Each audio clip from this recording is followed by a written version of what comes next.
রাজবাড়ীর বালিয়াকান্দির ঐতিহ্যবাহী পুকুর পরিণত হয়েছে ময়লার ভাগাড়ে। আলোকদিয়ার বাজারের সব ময়লা আবর্জনা ফেলা হয় এই পুকুরে।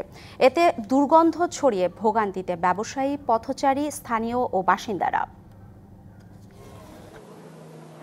রাজবাড়ীর বালিয়াকান্দির আলোকদিয়ার ঐতিহ্যবাহী পুকুর যেন ময়লার ভাগাড়। বাজারের সব ময়লা আবর্জনা ফেলা হয় এখানে। আবর্জনা ছড়িয়ে পড়েছে রাস্তায়ও।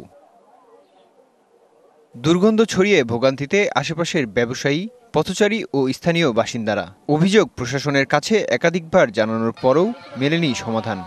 কালার এক্সপার্ট, জর্জ স্যাপ এবং মাইল্ড অন হ্যান্ডস টেকনোলজি সমৃদ্ধ অরিক্স ক্রিস্টাল ওয়াশ আপনার সমস্ত নোংরা আবর্জনা এখানে নিয়ে ফেলে।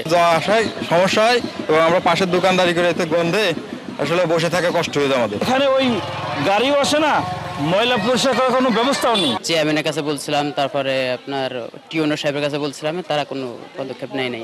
আর প্রয়োজনীয় ব্যবস্থা গ্রহণের আশ্বাস উপজেলা প্রশাসনের।